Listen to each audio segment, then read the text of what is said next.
আমার নাম লাভলি, আমি ১৭ বছর বয়সী। আপনি আমার বয়স এবং নাম থেকে অনুমান করতে পারেন যে আমি দেখতে কেমন হতে পারি। আমি একটি ছোট শহরে থাকি। আমার বাড়ি বড় নয়, কিন্তু আমার জন্য এটি পৃথিবীর সবচেয়ে সুন্দর কোণ। মা, বাবা এবং আমার ছোট ভাই আদিত্য, শুধু আমাদের ছোট্ট পরিবার। শহরের গলিতে সবাই একে অপরকে চেনে, কিন্তু একটি বাড়ি সবসময় অদ্ভুত ছিল, শেখর কাকার বাড়ি। শেখর কাকার সম্পর্কে কেউ বেশি কিছু জানে না। তিনি প্রায় ৫০ বছর বয়সী, কিন্তু তার চোখে একটি অদ্ভুত খালি ভাব দেখা যায়, যেন কোনো অসম্পূর্ণ গল্প যা শোনার কেউ নেই। তিনি বেশিরভাগ সময় তার বাড়িতেই থাকেন, এবং যখন বাইরে আসেন, শুধুমাত্র সবজি কিনতে বা কোনো জরুরি কাজে।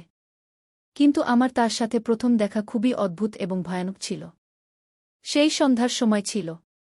সূর্য ধীরে ধীরে অস্ত যাচ্ছিল এবং হালকা শীতলতা বাতাসে মিশে যাচ্ছিল। আমি আমার বই নিয়ে ছাদে বসেছিলাম, যখন হঠাৎ আমার নজর পড়ল শেখর কাকার বাড়ির ছাদে। তিনি সেখানে একা বসেছিলেন, আকাশের দিকে তাকিয়ে। তার চোখে এমন কিছু ছিল যা আমাকে অস্থির করে দিল। আমি তাকে একদৃষ্টে তাকিয়ে থাকলাম, এবং ঠিক তখনই তিনি হঠাৎ আমার দিকে তাকালেন। আমি মনে করলাম যেন আমি কোনো চুরিতে ধরা পড়েছি। আমি দ্রুত দৃষ্টি সরিয়ে নিলাম এবং বইয়ে মনোনিবেশ করার চেষ্টা করলাম। কিন্তু তখন একটি অদ্ভুত আওয়াজ শুনলাম, কারো কান্নার হালকা শব্দ। আমি আবার তার ছাদের দিকে তাকালাম, কিন্তু এবার তিনি সেখানে ছিলেন না। আমি ভাবলাম যে এটি হয়তো আমার ভুল ছিল, কিন্তু ঠিক তখনই আমার কানে একটি মৃদু আওয়াজ ভেসে এল, বাঁচাও। আমার হৃদয় দ্রুত স্পন্দিত হতে লাগল। সেই আওয়াজ কোথা থেকে এসেছিল?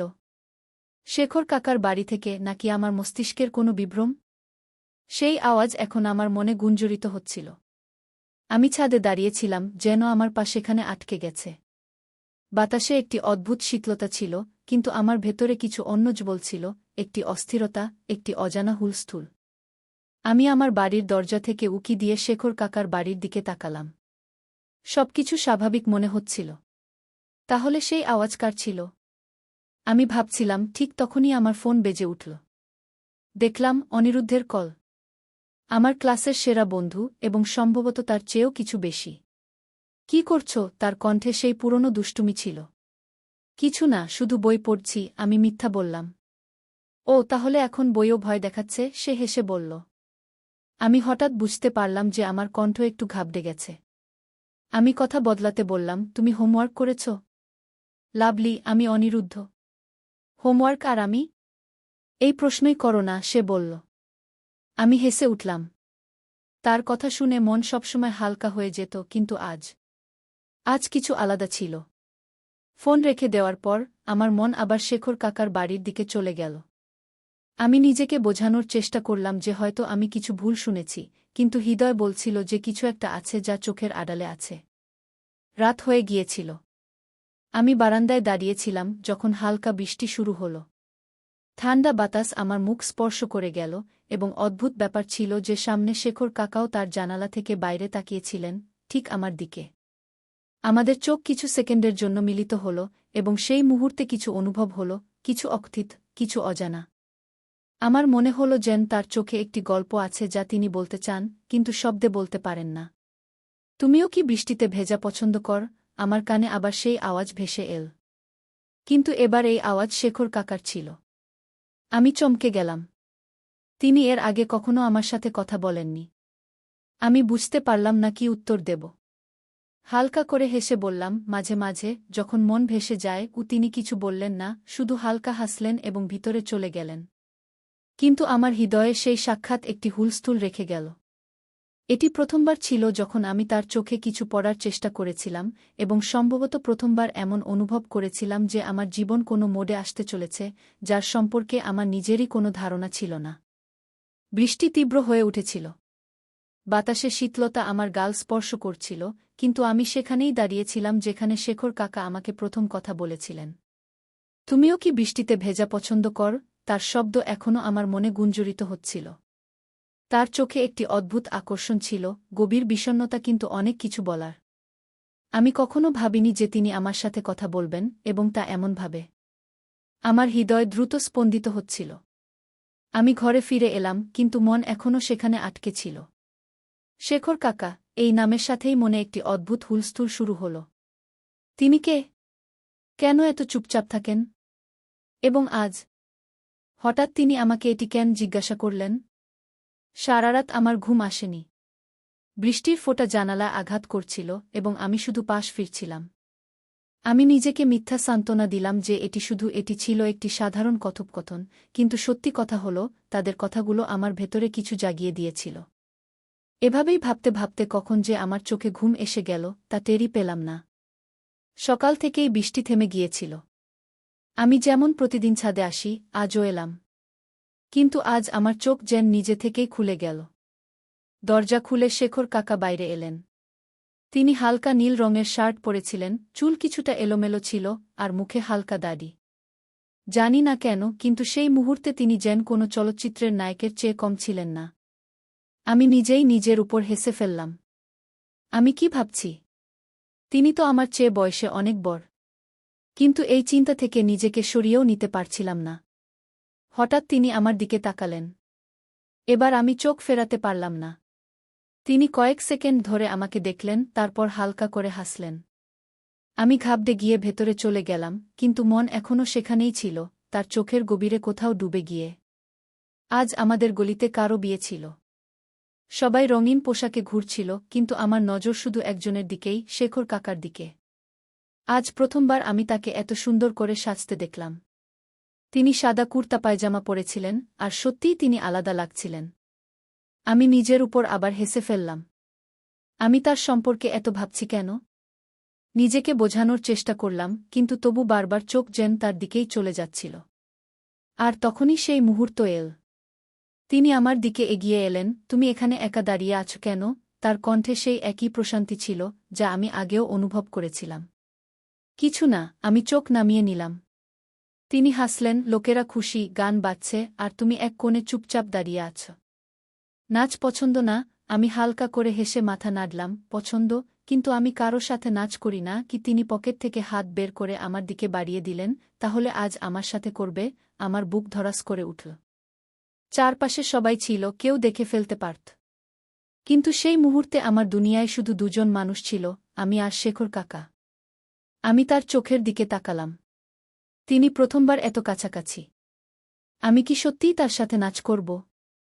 নিজেকে জিজ্ঞেস করলাম। তার চোখে এক অদ্ভুত প্রশান্তি ছিল, যেন সবকিছু থেমে গেছে।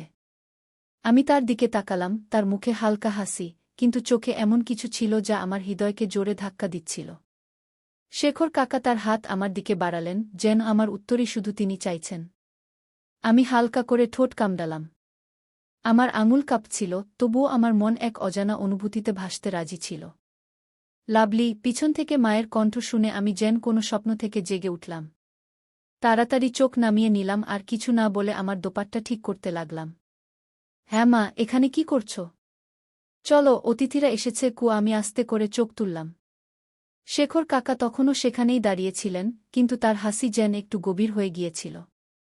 যেন আমার উত্তরই তার দরকার নেই, যেন তিনি আগে থেকেই জানেন আমি তার সম্পর্কে কি ভাবছি।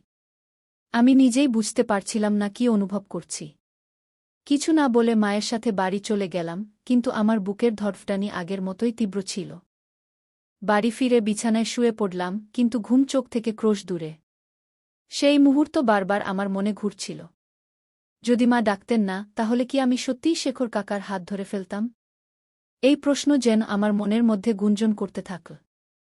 জানালা দিয়ে বাইরে তাকালে তার বালকনির আলো জ্বলছিল।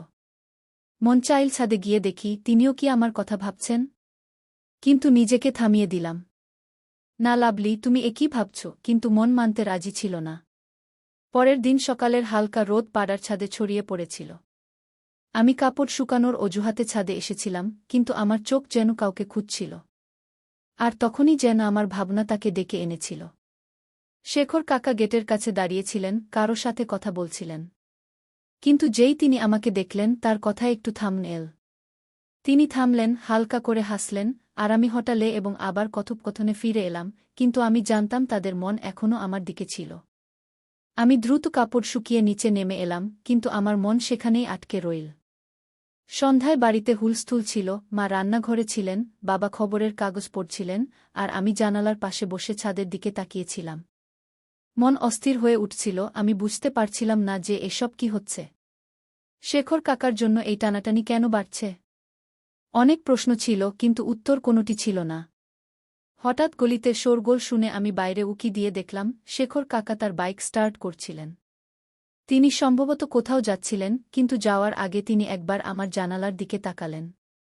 আমার হাত পা যেন অবশ হয়ে গেল। এ কি কাকতালীয় ছিল, নাকি তিনি ইচ্ছে করে আমার দিকে তাকিয়েছিলেন? আমার মন বলছিল যে এটি শুধু কাকতালীয় হতে পারে না। তার বাইক ধীরে ধীরে গলি থেকে বেরিয়ে গেল, কিন্তু আমার হৃদয় তখনও সেখানেই আটকে ছিল। রাতে আমি বিছানায় শুয়েছিলাম, কিন্তু চোখে ঘুম ছিল না। যখনই চোখ বন্ধ করতাম, শেখর কাকার সেই গভীর দৃষ্টি আমার সামনে ভেসে উঠত। আমি পাশ ফিরলাম, বালিশটা জোরে চেপে ধরে নিজেকে বোঝাতে লাগলাম, লাভলি, এটা ভুল। তুমি এত ছোট, আর তিনি তোমার চেয়ে এত বড়, কিন্তু হৃদয়ের কাছে যুক্তি টেকে না। মন চাইছিল ছাদে উঠে ঠান্ডা হাওয়ায় নিজেকে সামলে নেওয়ার চেষ্টা করি। কিন্তু ঠিক যখন আমি ঘর থেকে বেরোলাম, হঠাৎ মোবাইলে একটি মেসেজ এল, ছাদে আসো। আমি চমকে স্ক্রিন দেখলাম, নম্বরটি অচেনা ছিল, কিন্তু হৃদয় থেকে আমি জানতাম যে এটি শেখর কাকাই ছিলেন। চাঁদনী রাত তার নরম আলো ছড়িয়ে দিচ্ছিল, হাওয়া ধীরে ধীরে বইছিল, কিন্তু আমার ভেতরে একটা অদ্ভুত অস্থিরতা ছিল। হৃদয় বারবার বলছিল ছাদে যেতে, কিন্তু মস্তিষ্ক মানা করছিল। আমি নিজেকে বোঝানোর অনেক চেষ্টা করলাম, কিন্তু আমার পা যেন নিজে থেকেই এগিয়ে চল। আমি এখনও কিছু ভাবতেই পারিনি, তিনি হালকা হাসি দিয়ে সেই কাগজের টুকরোটা আমার ছাদে ছুড়ে দিলেন। আমার হৃদয় জোরে ধড়ফড় করে উঠল। এক মুহূর্তের জন্য মনে হল যেন পুরো পৃথিবী থেমে গেছে। আমি ঘাবড়ে এদিক ওদিক তাকাতে লাগলাম, কেউ দেখছে কিনা। তারপর ধীরে ধীরে এগিয়ে গিয়ে কাঁপতে কাঁপতে হাতে কাগজটা তুলে নিলাম। কাগজে লেখা ছিল, কাল রাতে দেখা হবে। আমার হাতে চিঠি ছিল, কিন্তু পায়ের নিচ থেকে যেন মাটি সরে গেল। হৃদয়ের ধড়ফড়ানি এত বেড়ে গেল যে মনে হলো কেউ কাছে এলে শুনে ফেলবে। আমি চিঠিটা মুঠো চেপে ধরে ছাদের কিনারা থেকে নিচে তাকালাম, কেউ ছিল না। তারপর আবার তার দিকে তাকালাম, তিনি তখনও সেখানেই দাঁড়িয়েছিলেন, আমাকে দেখছিলেন। একটা অদ্ভুত শান্তি নিয়ে তার চোখে এমন কিছু ছিল যে আমি দৃষ্টি সরাতে পারছিলাম না। আমার হৃদয় দ্রুত স্পন্দিত হচ্ছিল, এই অনুভূতি কি ছিল আমি নিজেই বুঝতে পারছিলাম না। আমি তাড়াতাড়ি চিঠিটা দোপাট্টার কোণায় লুকিয়ে ফেললাম এবং আস্তে পায়ে ঘরে চলে এলাম। ঘরটা যেমন ছিল, দেয়ালগুলো যেমন ছিল, কিন্তু আমার ভেতরে কিছু বদলে গেছে। আমি চিঠিটা টেবিলে রেখে আয়নায় নিজেকে দেখতে লাগলাম।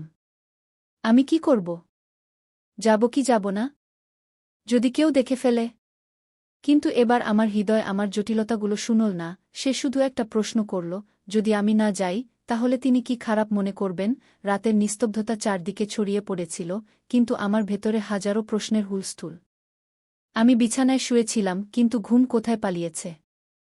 যখনই চোখ বন্ধ করতাম, শেখর কাকার সেই দৃষ্টি সামনে ভেসে উঠত, তার সেই হালকা হাসি, ছাদে ছোড়া সেই চিঠি, আর তাতে লেখা সেই তিনটি শব্দ, কাল রাতে দেখা হবে। আমি পাশ ফিরলাম আর বালিশটা জোরে চেপে ধরলাম। আমার হৃদয়ের স্পন্দন বাড়ছিল, আমাকে কি যাওয়া উচিত? ভাবতে ভাবতে কখন ঘুম এসে গেল জানি না, কিন্তু সেই ঘুমও অস্থিরতায় ভরা ছিল। পরের দিন সকালে চোখ খুলেই প্রথম যে ভাবনা মাথায় এল, সেটা ছিল সেই রাতের কথা। সারাদিন আমি নিজের সঙ্গে লড়াই করছিলাম, কখনো নিজেকে বোঝানোর চেষ্টা করছিলাম, কখনো অকারণে হাসছিলাম। মা কিছু জিজ্ঞেস করলে আমি ঘাবড়ে যেতাম, ভাই সামনে এলে আমি চোখতারা উপরে তাকালো এবং আমাদের চোখে চোখ পড়ল। আমার হৃদয় জোরে ধড়ফড় করে উঠল। তিনি ধীরে ধীরে তার ছাদের দিকে এগিয়ে গেলেন। আমি পলক না ফেলে তাকে দেখছিলাম। তিনি ছাদে এসে হালকা হাসি দিয়ে আমার দিকে তাকালেন। আমি একদম স্তব্ধ হয়ে গেলাম, কিন্তু দৃষ্টি সরানোর সাহস পেলাম না। তুমি এলে, তার কণ্ঠস্বর খুবই মৃদু ছিল, কিন্তু তাতে এক অদ্ভুত টান ছিল। আমি কিছু বললাম না। হৃদয় এত জোরে ধড়ফড় করছিল যে মনে হচ্ছিল একটি শব্দ বললে সবাই শুনে ফেলবে। তিনি ধীরে ছাদের রেলিংয়ে হাত রাখলেন এবং আমাকে দেখতে লাগলেন। ভয় পাচ্ছ? আমি হালকা করে মাথা নাড়লাম। তিনি হেসে বললেন, ভয় পাওয়ার কিছু নেই, লাভলি। আমরা শুধু কিছুক্ষণ কথা বলব। আমার ঠোঁট কাঁপছিল, কিন্তু আমি তখনও চুপ ছিলাম। তার পাশে দাঁড়াতেই আমার ভেতর বিদ্যুৎ খেলে গেল। তার এত কাছে থাকা আমাকে ভয়ও দিচ্ছিল, আবার এক অদ্ভুত উষ্ণতাও দিচ্ছিল। তোমাকে দেখে মনে হয় না তুমি এত ছোট, তিনি হালকা করে বললেন। আমি চমকে তার দিকে তাকালাম। তার চোখে সেই দৃষ্টির জাদু ছিল যা আমাকে অসহায় করে দিয়েছিল। আমি সাহস করে জিজ্ঞাসা করলাম, আপনি আমাকে কেন ডাকলেন? তিনি কিছুক্ষণ চুপ থেকে বললেন, সম্ভবত তোমাকে দেখে কিছু অনুভব হয়। গিয়ে আমার হৃদয় জোরে ধড়ফড় করে উঠল। আমি বুঝতে পারছিলাম না তিনি কি বলতে চাইছেন, কিন্তু তার ভাষায় এমন কিছু ছিল যা আমাকে নিজেকে থামাতে দিচ্ছিল না। রাত আরও গভীর হচ্ছিল। বাতাস তীব্র হয়ে উঠছিল, কিন্তু আমার হৃদয়ের শব্দের কাছে সবই মৃদু মনে হচ্ছিল। আমি কি ঠিক করছি, নাকি এমন কোনো পথে হাঁটছি যেখান থেকে ফিরে আসা কঠিন হবে? আমি শেখর কাকার চোখে তাকিয়েছিলাম, কিন্তু কিছু বুঝতে পারছিলাম না। তার শব্দে যে অনুভূতি ছিল তা আমার ভেতর পর্যন্ত পৌঁছাচ্ছিল। হৃদয় বলছিল এখান থেকে পালাও, কিন্তু মস্তিষ্ক তখনও প্রশ্ন করছিল এটা কি ঠিক? তিনি ধীরে আমার মুখের দিকে তাকালেন, যেন আমার মনের জটিলতা বুঝতে চাইছেন, তারপর হাসলেন। তুমি কিছু বলবে না? আমার ঠোঁট শুকিয়ে গিয়েছিল। আমি হালকা করে মাথা নাড়লাম। ঠিক আছে, তাহলে শুধু চুপ করে দাঁড়িয়ে থাকবে। তিনি ছাদের রেলিংয়ে দুটি হাত রাখলেন এবং কিছুক্ষণ আমাকে দেখতে থাকলেন। তার দৃষ্টিতে এক অন্যরকম কথা ছিল, নরম কিন্তু গভীর। আমি অনুভব করলাম আমার হৃদয় তখনও খুব জোরে ধড়ফড় করছে। আমি নিজেকে সামলে বললাম, আপনি আমাকে কেন ডাকলেন? তিনি হালকা করে হেসে বললেন, তোমাকে না ডাকলে তুমি আসতে। আমি দৃষ্টি নিচু করলাম। সত্যি বলতে কি, যদি তিনি পাথর না ছুঁড়ে দিতেন তাহলে আমি নিজেকে থামিয়ে দিতাম। কিন্তু এখন আমি এখানে দাঁড়িয়েছিলাম তার সামনে, কোনো উত্তর ছাড়াই। হঠাৎ তিনি তার হাত বাড়িয়ে দিলেন। এসো বসি। কি আমি একটু শঙ্কিত হলাম, কিন্তু ধীরে ধীরে পা বাড়ালাম এবং তার পাশে গিয়ে ছাদের দেয়ালে বসলাম। আমার হাত ঠান্ডা হয়ে গিয়েছিল। বাতাসে হালকা শীতলতা ছিল, কিন্তু আমার ভেতর অন্যরকম উষ্ণতা ছুটছিল। তোমার বয়স 17 বছর, তাই না? তিনি হালকা করে জিজ্ঞাসা করলেন। আমি মাথা নাড়লাম। হ্যাঁ গো। আমি ভেবেছিলাম তুমি এর চেয়ে বড়। ও তার কণ্ঠে এক অদ্ভুত কোমলতা ছিল। তোমার চোখ অন্য মেয়েদের মতো নয়। এতে আরও কিছু আছে, এমন কিছু যা টেনে নেয়। আমার হৃদয় জোরে ধড়ফড় করে উঠল। আমি জানতাম না এর কি উত্তর দেব। আমি আমার আঙুলগুলো জড়িয়ে নিচের দিকে তাকিয়ে রইলাম। তিনি আমার দিকে একটু ঝুঁকলেন। ভয় পাচ্ছ? আমি হালকা করে মাথা নাড়লাম। না। তিনি হেসে আমার মুখটা তার আঙুল দিয়ে একটু উপরে তুললেন। মিথ্যা বলছ। তোমার চোখ অন্য কথা বলছে। আমার শ্বাস আটকে গেল। তার আঙুলের হালকা স্পর্শ যেন আমার পুরো শরীরে শিহরণ ছড়িয়ে দিল। আমি তৎক্ষণাৎ দৃষ্টি সরিয়ে নিলাম এবং নিজেকে একটু পিছিয়ে নিলাম। তিনি আমাকে কিছুক্ষণ দেখলেন, তারপর আবার রেলিংয়ের দিকে ফিরে গেলেন। তুমি জানো লাভলি, যখন প্রথম তোমাকে দেখেছিলাম তখনই বুঝেছিলাম তুমি বাকিদের থেকে আলাদা। আমি চমকে তার দিকে তাকালাম। কিভাবে? তিনি এক গভীর শ্বাস নিলেন। তোমার চোখে প্রশ্ন থাকে, অন্য মেয়েদের মতো শুধু স্বপ্ন নয়।